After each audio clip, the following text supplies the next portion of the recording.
Khamzat, you and Sean have gone back and forth on Twitter. What do you think of his trash talk on Twitter, and are you trying to get in his head also? What should I think? It's just the work. Funny. Now, Dana White has said no face-off this week. There's a lot more security. There's police in the lobby. Do you think if you and Sean Strickland were in a room together, a fight would break out? I don't know. We'll see. Let him come. I think they took him to some other hotels, or maybe he do it himself. I don't know. I try to find the guy. That's not so much personal. The guy just talk too much. Khamzat, out of all of your past opponents in the UFC, is Sean Strickland someone you hate the most? I love him. You love him? Yeah. Is it? I know it's not personal for you, but is it the most motivated you've been for a fight in your UFC career to shut him up? I don't know. They pay good for him. Okay. So that's the important thing. Mm-hmm. Is that why you say you love him? Because he's making the fight bigger, and ultimately the bigger the fight is, it helps you more. I never made that much money before. That's good. I think a lot of people are hoping for a show before the show. They're hoping for some drama. They're hoping for you guys to go back and forth. Yeah. Is that going to happen, or do you think this is going to be an actual very calm week? I don't think it's that possible to happen because they don't let me see this guy, man. So I don't know where is he. I've been here 3 days in the lobby, and the guy said he's gonna shoot me. So let's go do that. I would be happy to die. What do you think of the increased security this week, for this fight week? What? The increased security. Dana White said he increased. There's more security this week. It's not for me, for his safety. Khamzat, someone says they're going to kill you. Is that going to give you a little bit of a different edge when the fight starts? I know you'll be your same self, but is there just a different edge when you get in there with somebody who has made those types of statements? Yeah. Do you think I care about it, what he says, the guy? I don't know. When his time comes to die, I will be happy. So I'm not kind of guy like what some people are all my life being hurt and stuff like that. Don't care about that shit. You after the fight, if you win, are you okay to kind of make peace, or? What's the point if I shake hand or not? After the fight, I beat him up, maybe never see him again. Like other 15 guys I would beat, I almost didn't see them again. I don't care about his life. I'm doing my life. Dominic Cruz has suggested we cancel the face-off with Strickland and Chimaev. It's too risky. The heat on this fight, this being the greatest grudge in MMA history, be a very bad idea to bring these guys face to face. Okay, let's look at that. Because that automatically, I'm sure, just made you want to see the face-off so much more. It did me too. And I really couldn't care much less about face-offs. But now I want to see one. The fight world is buzzing, and the main event isn't even in the cage yet. Dominic Cruz, a legend with an analytical mind, is sounding the alarm, suggesting we cancel the Strickland versus Chimaev face-off, labeling this the greatest grudge in MMA history. Now, that's a statement guaranteed to get every fight fan hooked. You say it's too risky, that it's a bad idea to bring them face-to-face? Immediately, my interest in seeing that face-off skyrockets. The UFC thrives on tension, but when a former champion is calling for a pre-fight event to be scrapped, it raises legitimate questions about how volatile this situation truly is. Are we witnessing genuine animosity, or is the hype machine just working overtime? Sean Strickland 1 week ago went for the nuclear option, which he said, if I get confronted by Chimaev and his teammates at the hotel as I'm walking around New Jersey in some inappropriate atmosphere, I'm going to pull out my gun and I'm going to shoot. He said, I'm going to defend and protect myself with my Second Amendment rights. Okay. I agree. That's pretty hot. We haven't had anybody invoke Second Amendment that is a conceal carry person that would let potential fight promotion be drug over into the protecting of one's... That's Sean Strickland for you, always pushing the boundaries. Nuclear option, pulling out a gun, invoking the Second Amendment. This isn't your typical pre-fight trash talk. We've seen rivalries, heated exchanges, even physical altercations at weigh-ins, but a fighter explicitly stating he'll use lethal force if confronted outside the sanctioned environment? That's a whole different ballgame. It elevates the risk beyond a simple brawl and brings a grim seriousness to the face-off canceled discussion. It forces the UFC and security teams to consider extreme contingencies, and frankly, it makes you wonder if the line between promotion and legitimate danger has been irrevocably blurred. This isn't just about selling tickets, it's about public safety. All right. So I would agree that that's pretty hot, and it does take a lot of the fun out of it. But I think that Sean ultimately is right in that. If you see him walking around New Jersey and you're part of Chimaev's team, leave him alone. I at least can agree with the messaging. But when this fight starts, because see, this one thing that I don't like is manufactured conflict. That's called professional wrestling. If you've got to make it up, I'm not interested. And I'll see right through it. But these guys have talked themselves into something. While Sean's delivery might be jarring, the underlying message of "leave me alone" outside of official events resonates with a lot of people. Fighters should be able to walk around without fear of ambush. However, the speaker touches on a critical point: manufactured conflict. Is this a genuine, deep-seated animosity, or has the relentless trash talk and social media back and forth created a monster? Professional wrestling thrives on manufactured beef, but MMA fans crave authenticity.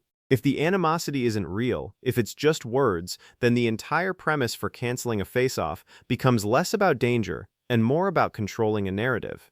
We need to dissect the true origins of this feud to understand the risks. I mean, these guys have talked themselves and convinced themselves that they are rivals, that they have a feud. But if we back this up to its genesis, which is extreme couture in the practice room, Chimaev at 24 years old, getting brought in and getting workouts. Sean is at that same gym, same practice time. In fact, I think that Sean was the one running the workouts. Eric Nixick was the head coach, but the specific class that Chimaev was coming to, I believe that Sean was the one that actually ran that class. This is where the narrative starts to unravel for me. These guys talked themselves into something, convinced themselves of a rivalry, but when you trace it back to its actual genesis, extreme couture, training partners, Sean running classes while Chimaev was a young prospect, it paints a very different picture. It wasn't a bitter separation, a falling out over respect, or a gym war that escalated. This historical context is vital because if their relationship started as professional, even amicable, then the current greatest grudge claims feel, dare I say, slightly overblown. It forces us to question if the current heat is truly organic or fueled by external pressures and a desire for promotional sizzle. Either way, there was no feud between them. They didn't have to be separated. They weren't just great workout partners that loved training together or were upset if a guy wasn't there, or the opposite. Right? There really wasn't a lot on it, and one day, Chimaev stopped going there. Okay. He didn't take anyone with him. He didn't take training partners with him. He didn't take some of the coaches with him, or training partners stayed behind, or certain coaches stayed behind. The speaker's recollection paints a picture of a non-event. No feuds, no separations, no lingering bad blood from training sessions. Chimaev simply stopped showing up. In the cutthroat world of MMA gyms, that's rarely the hallmark of a greatest grudge. Usually, a real rivalry stems from a perceived slight, a contested sparring session, or one fighter poaching another's coach or partners. Here, it seems like Chimaev moved on, and Strickland continued his career. If there was genuine animosity, you'd expect stories, whispers, a history of friction.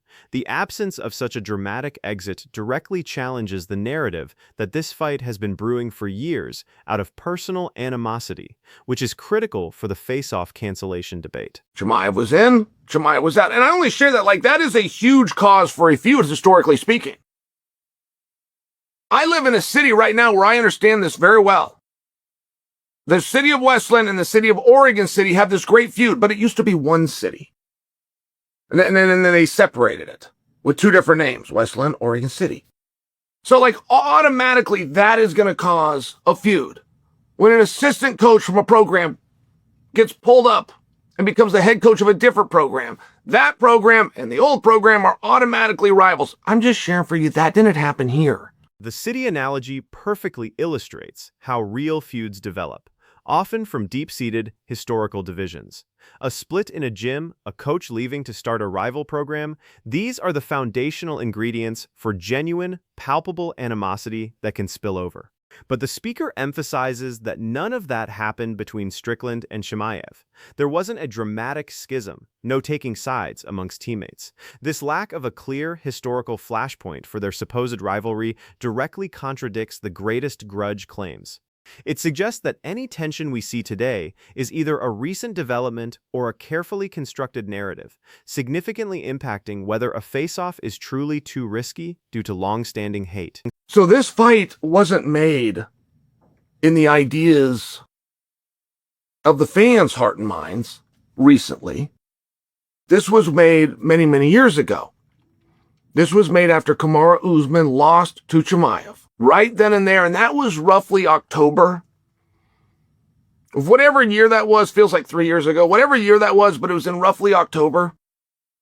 And we were told going into that fight and coming out of this fight, whoever wins fights for the belt next. So Chimaev beat. This is where we get to the actual truth of how this fight came to be, and it has nothing to do with training beefs or personal insults from years ago. This fight was born out of pure opportunity and a championship ladder. After Chimaev beat Kamaru Usman, the promise was clear. The winner gets the next title shot. That's the engine of the UFC, not some deep-seated, unaddressed hatred. It strips away the emotional weight of a grudge match and highlights it as a logical, competitive pairing. Understanding this origin is crucial when evaluating the necessity of canceling a face-off. If it's competition, not pure animosity, security concerns might be overblown. Kamaru Usman, Chimaev is now to fight for the belt, and when Sean Strickland found out about that, he wasn't overly excited. In fact, Sean didn't, tuck, but it was close. I mean, Sean said something to the effect of, well, I'm going to have to face him. They said before the fight, this is #1 contender. Nobody's called me. I haven't been offered this fight, but I'm following the sport. This is going to be my opponent. I think it's a little fast. I don't think he's done enough at 185 to deserve this opportunity, but it's going to have to be Chimaev. And Sean left it at that. Strickland's reaction to Chimaev potentially being his next opponent is telling. He wasn't foaming at the mouth, calling for blood, or recounting past slights. Instead, he expressed a measured skepticism, questioning Chimaev's expedited path to a title shot. He even called it a little fast, suggesting Chimaev hadn't earned it enough at middleweight. This isn't the response of a man with a burning hatred for a rival. It's the critical assessment of a champion looking at the competitive landscape. If this was truly a grudge match from the start, you'd expect a much more visceral, emotional reaction from Sean, which again casts doubt on the face-off canceled premise. That was his tone, which was almost a compliment. Anytime the champion doesn't want to fight you, it's a compliment. And Sean was saying it like that, yeah, this is a really hard fight. And I don't know that that's the hard fight that I should be in because I don't know that he's worked his way up as he should, but here's the fight. And that fight was to go down in Vancouver. And that fight for the title involving Sean Strickland did go down in Vancouver. It just was not with Chimaev. It ended up being Dricus du Plessis. And so right then and there, we never heard about Sean and Chimaev again. That road went very cold. Dricus had his run, and somewhere along the way, Chimaev solidified himself at 185 pounds. And the speaker's interpretation of Strickland's initial reluctance as a compliment is insightful. Champions don't always want the hardest fights, even if they'll take them. It wasn't about personal animosity, but a calculated assessment of a tough opponent. And then the fight vanished. The road went cold, with Dricus du Plessis stepping in. This gap, this cold period where the Strickland-Chimaev matchup evaporated, further undermines the idea of a continuous, escalating grudge. If the greatest grudge was truly that significant, it wouldn't have just faded into the background for years, reinforcing the idea that this rivalry is a recent, competition-driven development rather than a deep, personal vendetta. Before we finally got, okay, Sean Strickland is now the #1 contender. By the way, Chimaev is the champion. Chimaev got the belt from the guy that took the belt from Sean Strickland. We got a nice little round robin, and competition says these two have to match up. And that's how we got here. We didn't get here because of some kind of hate or hostility. We didn't get here because of some grudge. Something that wasn't buried and put behind us in the past. None of those things happened. So, the actual pathway to this fight is clear. A classic UFC round robin, where competitive victories and title changes naturally converge these two at the top. Strickland won the belt, Chimaev beat the guy who beat Strickland's former opponent. It's a fight the rankings demand, not a fight born of personal hatred or unresolved conflict. This is a critical distinction for the face-off canceled debate. If the core motivation isn't a deep-seated grudge, but simply athletic progression, then concerns about uncontrolled violence might be overstated.